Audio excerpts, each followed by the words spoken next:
Great. Well, good morning, everybody. I hope that y'all are enjoying mvcconf. My name is Brandon Satrom, and I'm going to talk for the next hour about coding the right thing, specifically behavior-driven development in ASP.NET MVC using SpecFlow, Watton, and the mvcconfbrandonsatrom Watton test helpers. So let's go ahead and dive right in. I want to start by talking a little bit about queuing theory and how it helps us explain the rationale for TDD. This will all be very quick, and then I'll move into talking about test-first processes, and then finally some lengthy demos on using SpecFlow, Watton, and the mvcconfbrandonsatrom Watton test helpers. So a little bit about myself. My name is Brandon Satrom. I am a developer evangelist with Microsoft. I'm based in Austin, Texas. I have over 11 years of experience in software and technology. And I joined Microsoft about 7 months ago, and prior to that spent 2 years with a Microsoft Gold partner based in Colorado, and was the lead on about half a dozen different ASP.NET MVC applications. So as we get started, I do want to mention a little bit about religious debates, right? I recognize that the topic that I'm talking about today, test-first methods, can be quite contentious. And so I want you all to please consider this presentation a case study, not a collection of best practices. These are my practices, my opinions, not best practices. I may say some things that you disagree with in this presentation. I may even treat some terms slightly different than you do. And I know that we all have different opinions about this, but please don't think that I'm trying to tell you this is how your practice should be. I'm hoping to share some of my own understanding so people can walk away with a little bit more learning, and hopefully through the questions and through the feedback that I get from some of you all, that I can enhance and improve my understanding as well. So let's start by talking briefly about TDD and the theory behind the practice. Why would I do that? I find that I'm more willing to grow and evolve as a developer when I continue to question my current thinking and my opinions. My practices around TDD have evolved over the last several years, as I'm sure that many of yours have, because I've been willing to verbalize my intuition and ask if what I'm doing is the right thing or the best way. Beyond that, I want to talk about the theory behind TDD very quickly, because when I first picked up TDD, I found that it was difficult for me to really sell it to other developers, to managers, and executives in my organization. Even today, I think a lot of us have picked up TDD, but I wouldn't say that it's crossed the chasm. I think many folks still consider test-first methods to be a really fantastical discipline practiced by a bunch of kooks and contrarians who have trouble with authority. But as I've learned more about queuing theory, and as I've learned some of the theory behind TDD, I've found that its roots are logical and well-grounded. And I want to share some of those things with you all today, hopefully so, like me, you can take some of that information back and improve your own practice and share that with others in your organization. So we start by asking about the goal of software development. I'm a big proponent of Eli Goldratt's writings around the theory of constraints. And Goldratt defines a constraint as anything that limits a system from achieving higher performance versus the goal. So we start any question like this about constraints by defining the goal. And Jim Copleen says that the objective or the goal of software is to deliver what the customer wanted while optimizing quality. The broader goal is to create value. So we want to create value for someone, deliver something that they want, something that they desired while optimizing for quality. So if this is an accurate statement, then system constraints are anything that hamper our ability to create value and optimize for quality. So let's switch gears a little bit and talk about what I learned about TDD and about system constraints while waiting in line. And let's look at a line at a basketball arena as an example. So a couple of years ago, I was at a San Antonio Spurs game with my wife, and I noticed something different than before. In years past, when I went to games, you would go through the ticket checker, hand them your ticket, they'd make sure that that was legit, scan your ticket, whatever, and then you'd have to wait in line while people who had bags had their bags checked for alcohol, food, fireworks, guns, any other kind of contraband that's not allowed inside of public sporting events. And if the bag checker found something that wasn't allowed to be in the arena, the person either had to go back to their car and return it, or trash it and move through the line. This ended up being a real bottleneck, right? For people that didn't have bags, you had to sort of wait in that process anyway. And for people that did, if you had to return to your car, you effectively went through the line twice.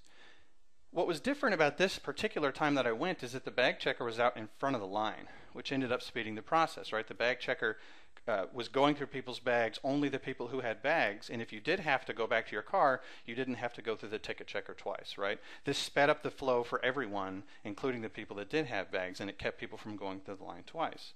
In the terms of the goal, the bag checker and their position in the line was a constraint. And that constraint was removed by moving the bag checker before the ticket checker. And the reason that moving that bag checker to the front of the line worked can be explained by queuing theory.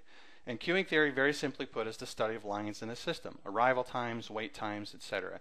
If you've done any research into lean software development, queuing theory probably sounds pretty familiar. And while I'm not going to cover all of queuing theory today, I did want to talk about a subset of queuing theory that relates to the theory of constraints, and that is this statement.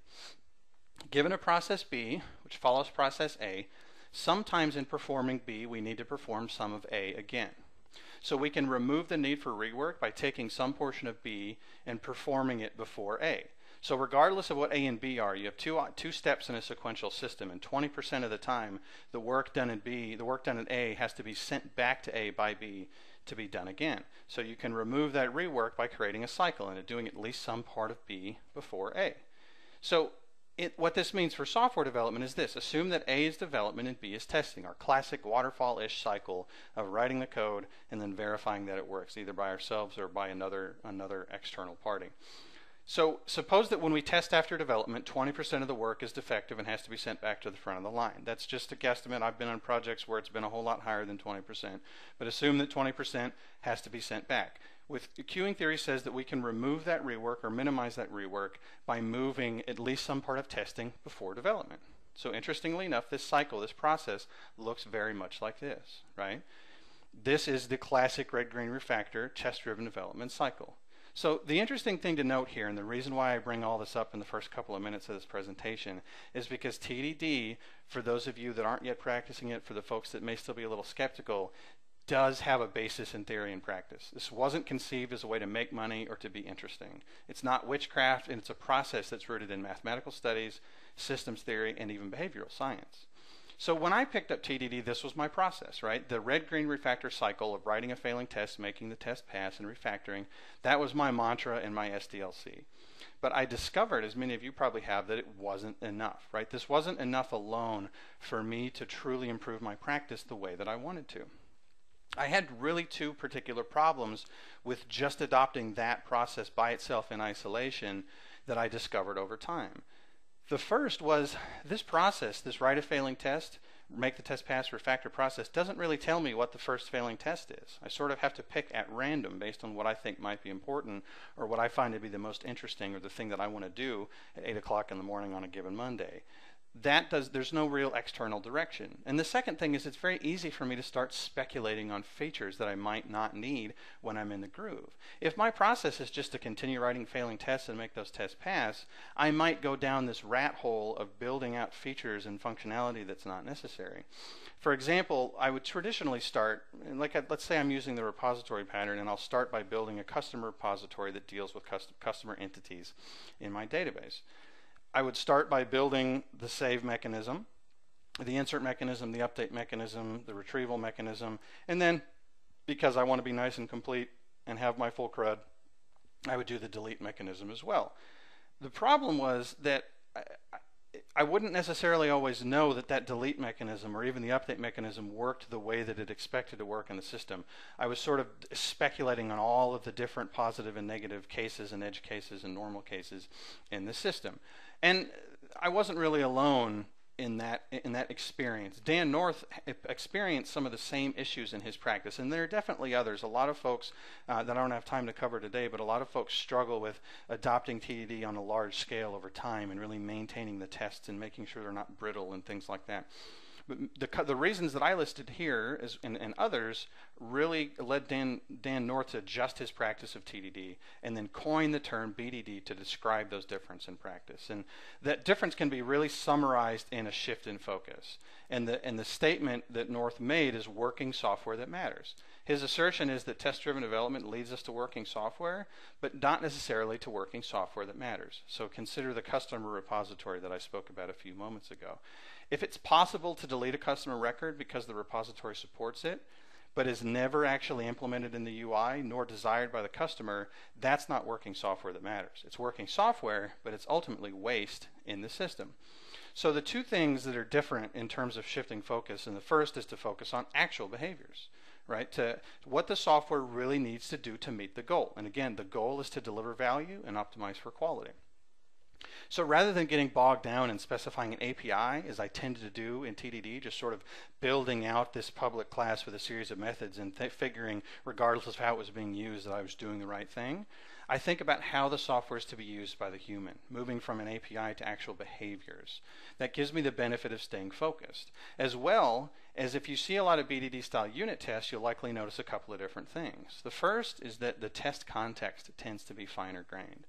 Maybe not even one test class per object, but maybe a test per context of the repository, if that's the example that we're talking about here. I may have one test class for just saving, for inserting and updating, and one for retrieval. There's also, you'll see an emphasis on the use of the word should in test method names. And some folks, I think, tend to minimize this. I've heard people say that the only difference between TDD and BDD is using the word should in your test method name. And that's not true. That's an oversimplification of the process. But even if it were, North argues, and I agree, that should is a psychological term. It allows the software to be questioned. When you're writing a test and you think about using the word should, you should be thinking about, should I actually do this? Is this functionality that the user will receive value from or have benefit? So some take that BDD process and implement that new context and think more about the behavior inside of their unit tests. And that's a great evolution in practice, but it's still, to me, and it answers the question of sort of how to keep things under control in terms of not speculating on design and thinking about actual uses. But what it doesn't really do, for me at least, is answer the question of which test to write first, right? Where to begin. BDD at the unit level also doesn't address another kind of rework that we're going to talk in a moment, and that's talk about now.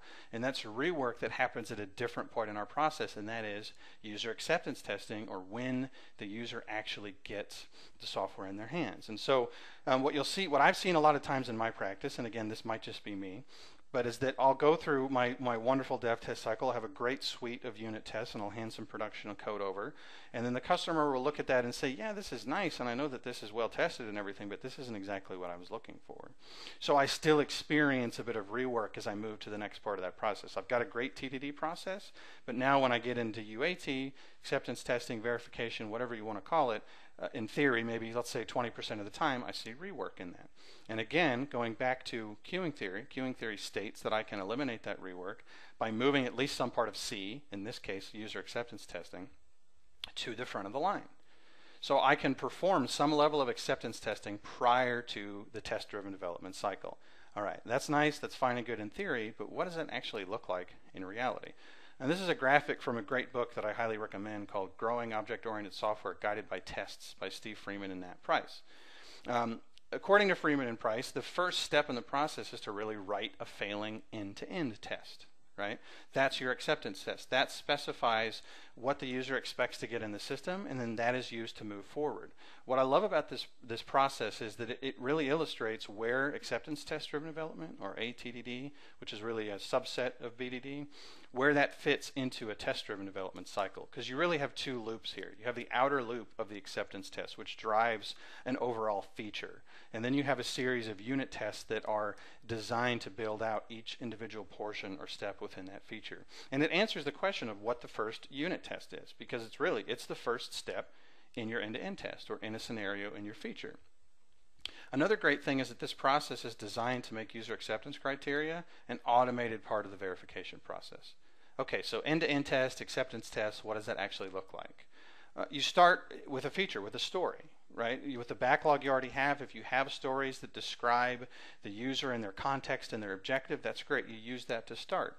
And then taking that story, taking that feature, you write a series of scenarios that I'll show you in a moment that define the steps that the user takes to actually perform that work in the system and how you know that it's actually done.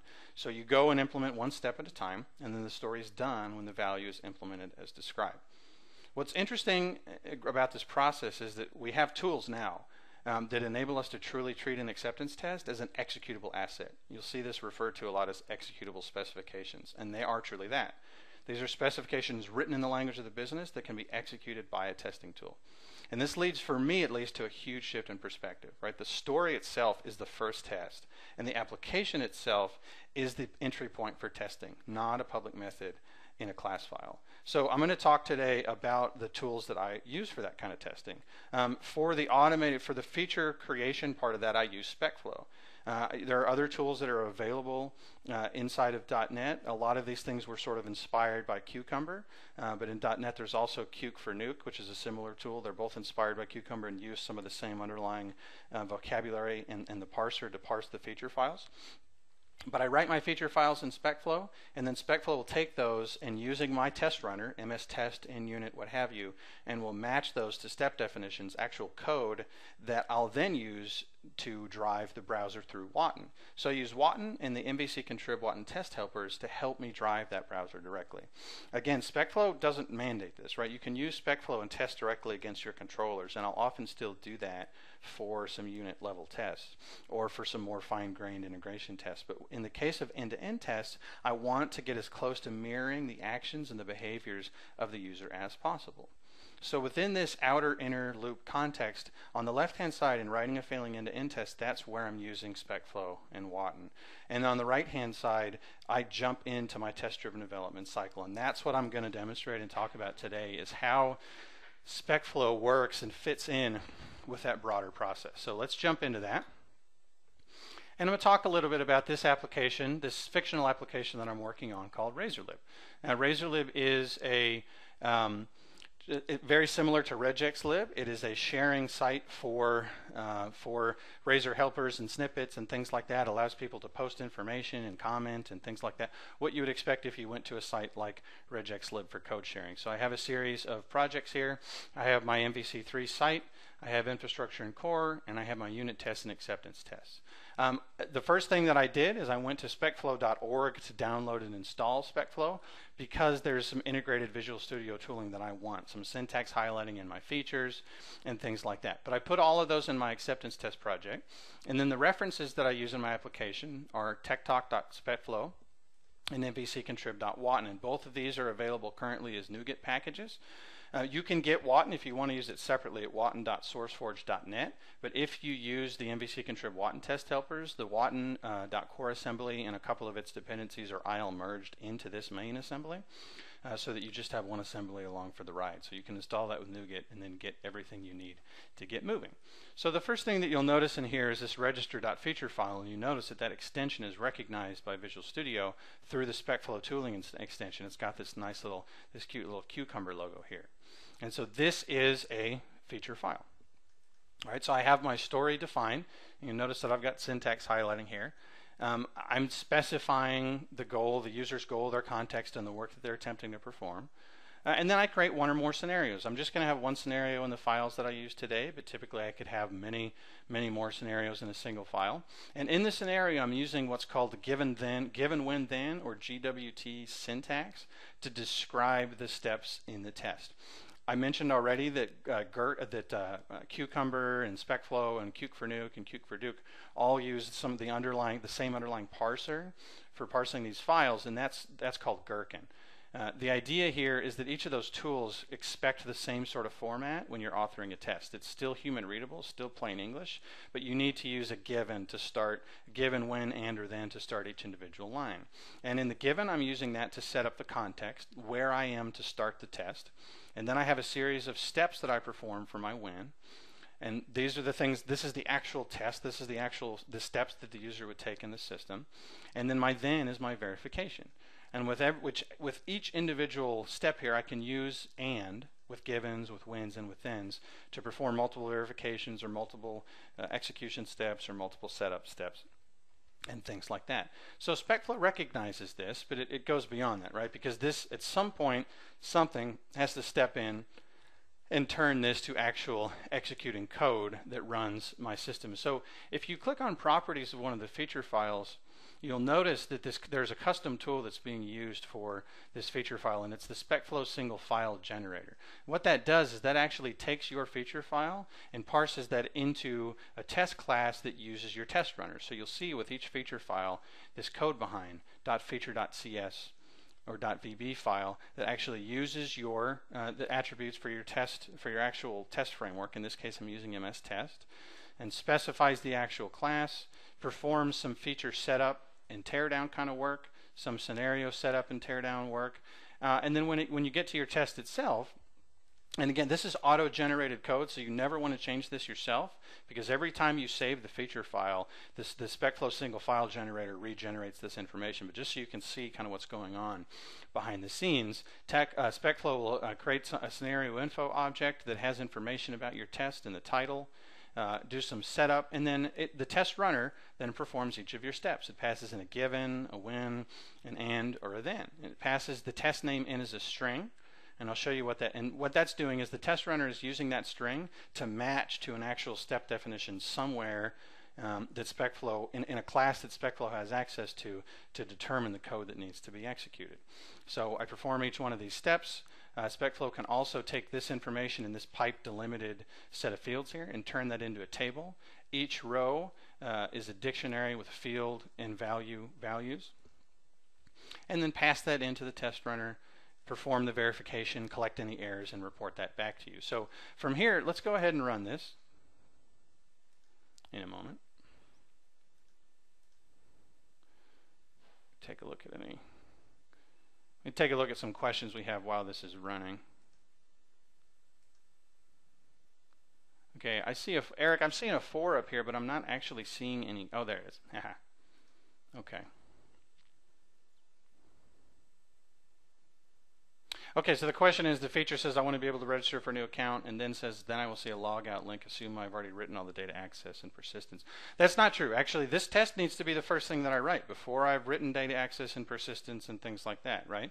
At least that's the way that I prefer to do it. I don't want to start with, that was my problem with TDD, is the thing that was most interesting to me was writing all of the repository stuff and persistence and messing with that first. So I sort of did this inside-out approach to building my application. What I want to do here instead is an outside-in approach. I want to take and define my feature first and then iterate across my unit tests as I move into the application. So I'm going to show you, I'll show you that in a moment. So you'll see, I see an inconclusive, so no step. So you'll see this when you don't have those steps defined properly, and that is no matching step definition found for one or more steps. And if you go into the result here, you'll see that SpecFlow does very similar to what Q4Nuke or Q4Duke or Cucumber will do. And if it can't find matching step definitions, it'll auto-generate the code for you. It'll show you what you need to create inside of a class file. So you need a class file with this binding attribute. That's part of the techtalk.specflow assembly. That's how SpecFlow knows to look for actual steps inside there. And then you need attributes on each public method to specify a given, a when, or a then inside the actual test itself. And so it'll show me this for every single one of my steps in here as it matches those things. And then what I can do is I can take all this information here and copy it into class files before I run that. I don't need to do that here because I'm just going to go ahead and comment these things out. I have a series of classes already that I can use here. I have a scenario helper that's doing some setup and teardown work for me inside of SpecFlow. But really what we want to look at is a couple of these here. So you'll see I have three different classes here that do different work inside of this feature. A reference to the SpecFlow assembly, and I am putting a binding on this public class to show SpecFlow, to tell SpecFlow, look here for step definitions for code that you can use to execute those features. And the way that it matches that is by this attribute that passes in the same string that I have on my feature, given I'm on the site homepage. So I'm going to copy that. I'm going to comment this one out too, as well as this one. And I'll walk through each of these very quickly. So given I'm on the site homepage, really all I'm doing is navigating to the homepage. I'm using the static type that I have in a helper called webbrowser.driver. I'll show you this here. That's actually where I'm using I do two things in here. I have a current property which uses which provides an instance of the current instance of the IE type, and that's part of Watan. You're actually treating the browser as an object and driving it that way.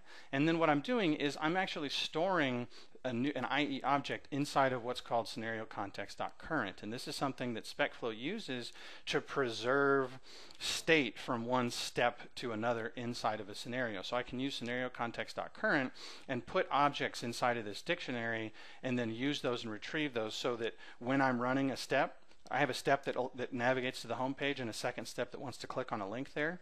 I need to make sure that I have the same browser and the same state and I'm on the same page for each one of those scenarios. And so SpecFlow enables me to do that by storing those shared things inside of this scenario context.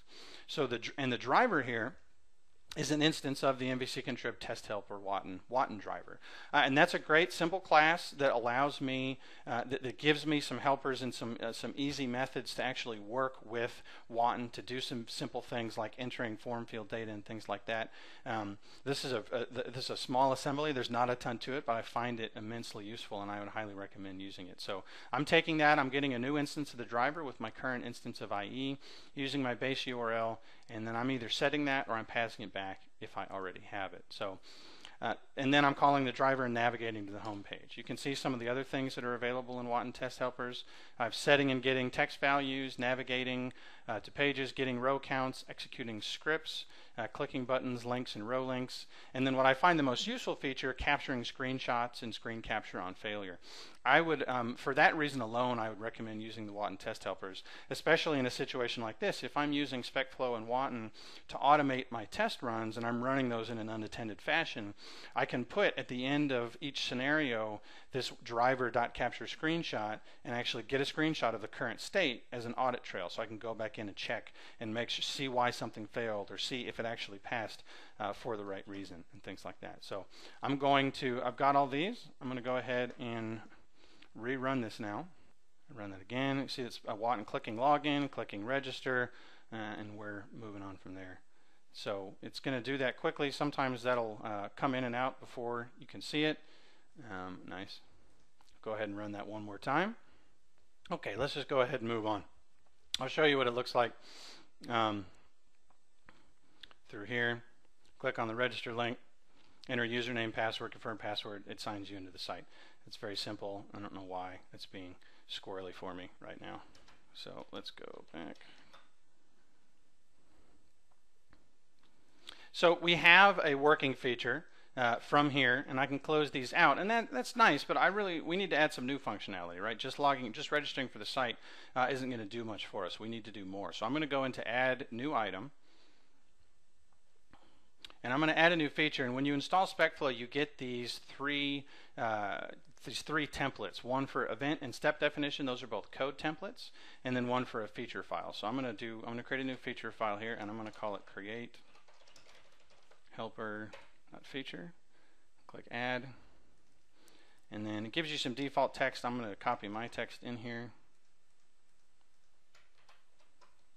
So this is a feature to create Razor helpers. So this is my goal, who I am, and the work that I want to be able to accomplish, and then my individual scenario. So create a new helper using the Solution Explorer. You right click, add new item. And that SpecFlow, when you install it, gives you 3 different templates, one for the feature file, which we're using now, and then a couple of different code templates that we're going to look at in a moment. So I'm creating a new helper. That's the scenario I want to work on now. So I establish some context, given I'm logged into the site and I'm on the site homepage. I'm going to click on a few links, enter some form information, and then I have some verification to make sure that that's been created on the screen. So I'm going to go ahead and run this now. And I know that it is not going to pass.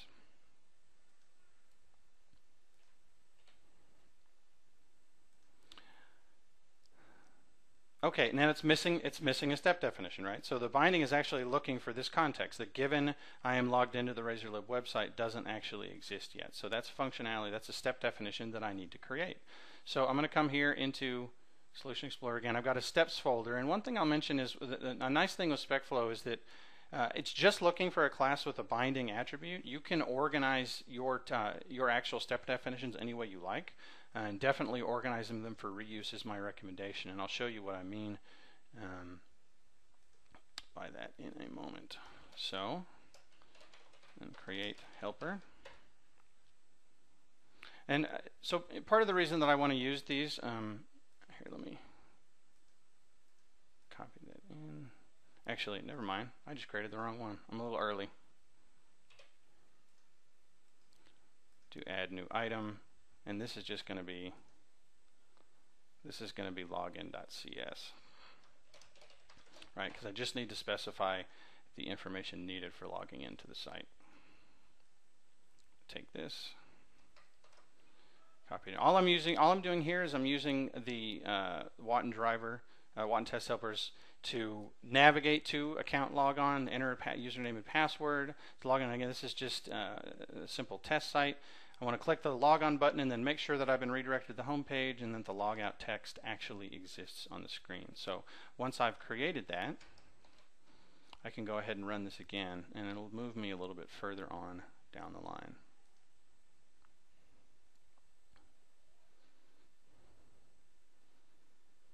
And I know with the refresh rate that some of y'all are experiencing, some of this stuff might come up and go away very quickly. So I'm going to not rely entirely on Watton to show everything slow enough. I'll show you what just happened. I logged into the site and then clicked on the helpers link on the home page, right? And what that did is that it can't find that page, right? The helpers controller doesn't exist. The action itself doesn't exist. So now what I'm doing is SpecFlow is leading me. I know I don't have that functionality implemented. So I'm being led from my outer loop into an inner test-driven development loop. So I know that I need a helpers controller, but in order to really prove the need for that controller, I need to create a test that expresses that first. So I'm going to do add new test. I'm going to click helpers controller tests, and then I'm going to define the test for the actual for the index method, right? That's not even going to build yet, so of course I need to create my controller at this point. I'm going to do add new controller, and I'm going to call that helpers controller. And then I'm going to take this default, I'm going to copy something else in. I just want to return null because I want to make sure that this test fails for the right reason. The worst thing that I could have happen at this point is for the test to pass for the wrong reason. So now I'm going to come in and run that. Delete some of these other tests here. Right, so that failed for the right reason now, right? What I'm doing in the test is just asserting that the result is not null and that the view name that gets passed back is the list view. So I know that I need that. I can come back into my actual index action and implement that at this point. Very simple. One thing I will mention is that in the interest of time that I have actually already created all of these views. You wouldn't do that. I want to emphasize because this is an outside-in process. None of this stuff would exist ahead of time.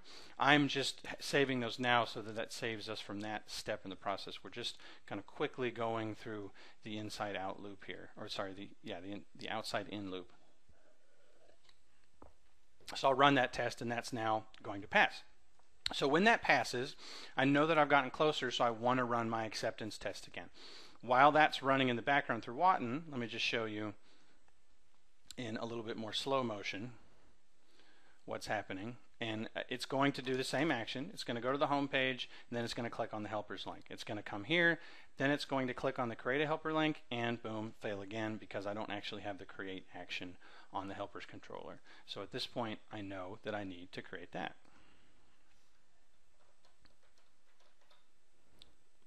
So in order to do so, of course, I need to specify the need for that first inside of a test. So I'm going to create a test. Newing up the controller, I want to call the create action, determine the result's not null, make sure I get the right view name, and then get an instance of the model and make sure that the type on that is of type helper. So there's two things that I need to do here to get this to build. The first thing that I need to do is go into my actual controller and create this controller method. Again, I'm just returning null so that it fails for the right reason. And then I need to create an instance of the actual helper type that I want in my model. So I'm going to come in and I'm going to create a new class, just helper.cs, and all I want to do is get this thing to compile so that it will fail. So I'm not going to bother implementing this at this point. I'm just going to get it to the point where the thing will build so that I can get it to fail, and I know that it's going to fail for the right reason. So create an instance to that, add this test to my test run,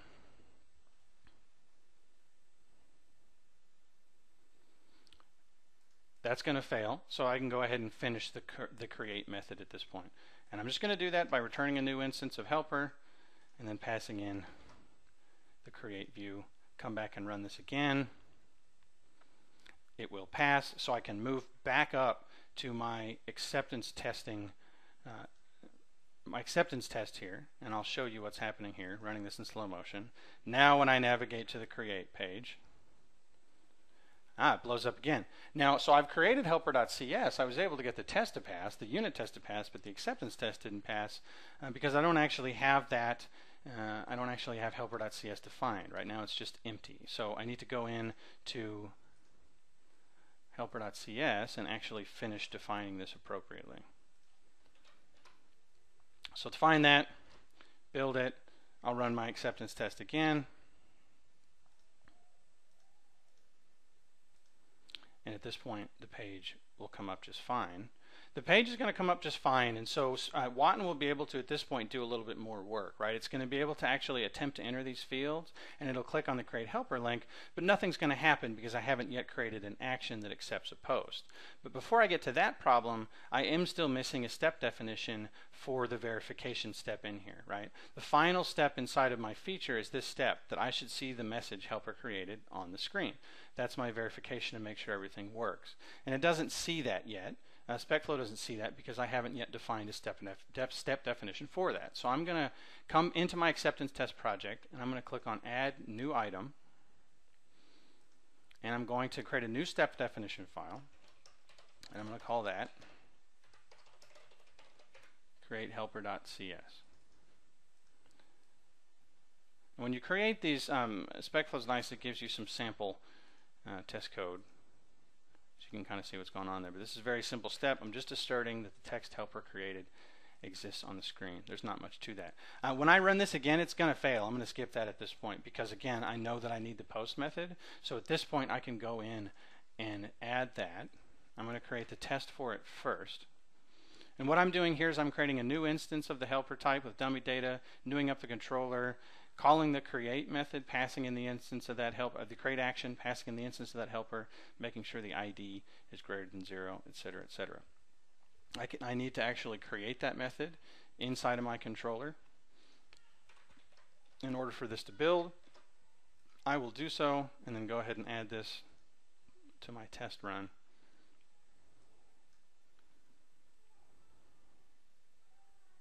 Okay, so that failed for the right reason. I can come back into the create method and go ahead and complete that. Of course, I'm not completing it at this point. All I'm doing is calling the redirect action. I'm still not doing anything to actually save the helper.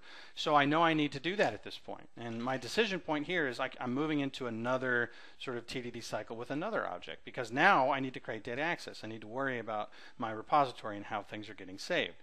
But in order to justify the need for that, I need to first actually create a test to specify that. So I'm going to go into repositories and click Add New Test. And I'm going to click in helper, type in helper repositories test.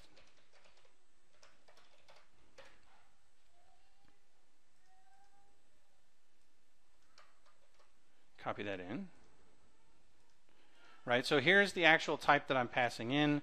I'm creating a new instance of the helper repository and calling the save method. Obviously, again, this does not exist yet, so I can go in and create that now. I'm going to create that repository in infrastructure. Very simple. Just call it helper repository, and then I'm going to implement the save method. All right, I'm implementing it as null at this point, again, because I want the helper repository test to fail for the wrong reason. I'm going to add that to my test run, and so you can sort of see that I'm 3 levels deep now. I've got my acceptance test, my unit controller test, and now I'm in my repositories test. I'm moving sort of down the chain of implementing this functionality. So now I can implement save. I've got that. Oh. And my wonderful data access strategy here is a static list. Highly recommended for its infinite scalability. And I'm doing a random number generator for the ID, right? So I've generated that. I've added that code. This should pass at this point. And once that does, I can add the repository to my controller. Now, I don't want to new up the repository here, right? I'm using an IOC container. I want to go ahead and have that injected into the controller. So I'm going to add a little bit of code here that enables me to do that. Now, I don't have an iHelper repository yet. I haven't created an interface because I haven't had a need for it until now. But I do have a need for it now, so I'm just going to go ahead and extract that interface. I'm going to place it in another file. And then, because I'm picky like that, I'm going to take that file, put it in my core assembly, update the reference, make sure the namespace declarations are correct. Save this. So now inside of the controller, I should be able, I'll be able to call this, and then I can also call this inside of my create method. call save and save that. Now, before I run this inside of my controller test, one of the things that I need to do is I need to come back in here, because now there's no parameterless constructor. I need to pass in a reference to the helper repository. Now, what I would probably do at this point is I would refactor these 3 calls out into a factoring method of some kind that would handle the work of providing that for me, since it's all the same. That way I could change my strategy for that later. But for the sake of brevity, I'm just going to go ahead and do that. And now at this point, I can run this test again, and this will pass. And once that passes, now I step all the way back up the chain, back into my acceptance test. Now, what's going to happen at this point when it runs is it's going to come back correctly and save it, but you'll notice there is no, I'm going to get an error when I do that, because there is no details method. Nope. Okay, so I'm back inside. My acceptance test has failed, and so I know that I need to do, I know what I need to do at this point, because it's inside of my controller, right? I'm redirecting to the details action, and that action has not yet been created, of course.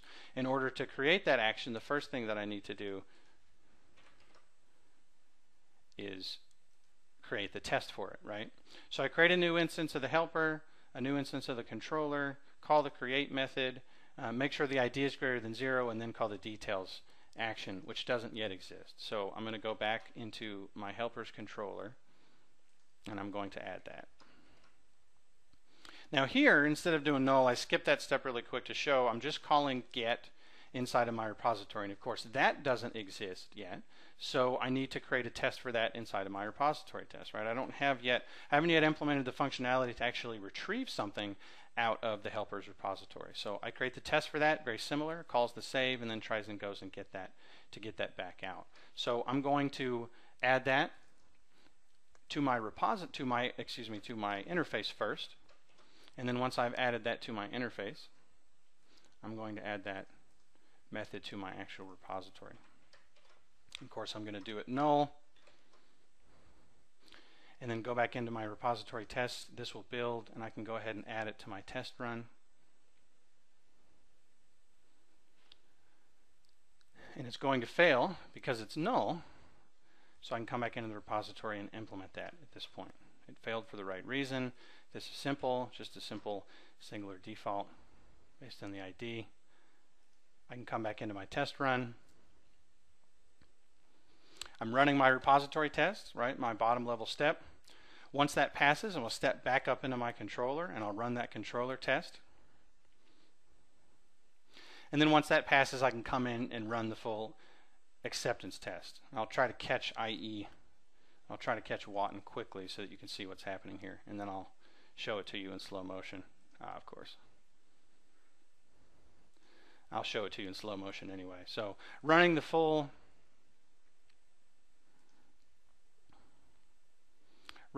test at this point, I click on the helpers link. I click create a helper. This Watton obviously will be doing this for me automatically. Enter some dummy data, click create helper. I verified that that functionality has been created, and my test finishes successfully. Let's see if it actually did in the background. No, of course it did not. But what you see here is that I've been able to use SpecFlow, Watton, and the Watton test helpers to really create an end-to-end set of functionality. It really allowed me to put some virtual blinders on so that I only worked on that functionality that was really pertinent to the feature that I was attempting to implement. And I stepped outside from my acceptance test into my unit test, into my controller test, and finally into the repository tests. I want to have a mention naming a little bit. I know I've used terms like TDD, BDD, and ATDD today. And I may not use them the way that you do, and I think that's okay. The thing that really matters is the process and its ability to help you meet the goal, right? That's the thing that really matters in the context of using these technologies and using any sort of a test-first method. And remember that the key, the bottom line, is that to remember the goal. And the goal of any test-first process is to minimize rework, right? Some percentage of that minimization is always going to be unique to you, to your company, and et cetera. So if you want to pick up these tools, do so because you think that it's going to be something that actually enhances your practice and enhances your ability to meet the goal.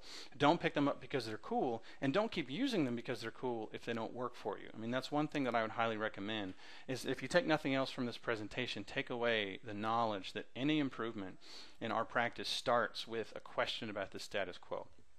My own practice improved and hopefully will continue to improve because I was willing to question my thinking. And as Eli Goldratt would say, to never allow inertia to become a constraint for myself. So I encourage you to definitely do the same. I'm going to pick up the questions in just a moment. I did want to mention some resources. Specflow.org to actually install Specflow, Watton.sourceforge.net. To get Watton by itself, and to, if you want to get through the mvccontrib test helpers, go to mvccontrib.codeplex.com. The slides and demos for today are at bit.ly/bdd Specflow, capital S, capital F. And of course, I know that all of these, this presentation and all the others from today will be available online. The book that I mentioned earlier, Growing Object-Oriented Software Guided by Tests, that's at amzn.to/attdd book. Great article by J.B. Rainsberger on TDD that I'd recommend. And then also, some of the tools that I mentioned today, I know that I blitzed through a lot of this stuff, and so I would encourage you to go to bit.ly/MVC screencasts, all lowercase. I'm doing a series of screencasts on using open source with MVC. Started that in November, and we'll be doing that through May.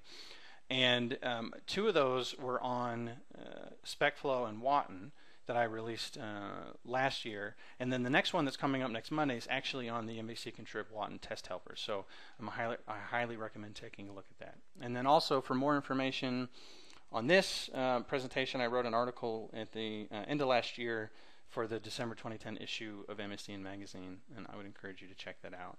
Any feedback that I don't get to today, feel free to grab me via email or on Twitter. Let me know what you think. Also, you can find me at my blog. Go ahead and minimize this so that I can actually see the Q&A section here. And I'm going to go ahead and answer some of the questions now. So, are we going to get source files for this presentation? Yeah, if you go to, go back a couple of slides here, you can get the source files here. They're already up there, including a longer version of this presentation that I've done before at bit.ly/bdd Specflow. So feel free to go and grab those anytime. They're up there as of this moment. So go ahead and remove that. Do you think Watton will be useful to automate complex UI scenarios? I think that's a fantastic question. I can't claim that I've actually pushed its limits, because when things do tend to get pretty complex, very jQuery driven and things like that, it's definitely still possible, and I would encourage looking at least in some form. But I don't know that I would be comfortable saying that ultra complex scenarios would be good for Watton. That said, I would actually encourage you to use it and try that out, and if it doesn't work, to push on the tool, right? I mean, Watton is good, but it needs to continue to be supported and enhanced and improved. And so if you find its limits, post on the discussions, definitely raise those so that the tool can continue to be improved. Does Watton work with things like jQuery menu? It does. And the Watton test helpers give you some easier use in that by executing and evaluating scripts. And so you do have access to JavaScript inside of Watton. It's up to the top here. Are you using the built-in VS 2010 test runner, or is that part of the Specflow or Watton tooling? So my test runner, I should have mentioned this. The test runner that I was using today was actually part of ReSharper. So I am using MS Test for my tests, but I like to use ReSharper regardless of if I'm using MS Test or NUnit. That's my actual test runner.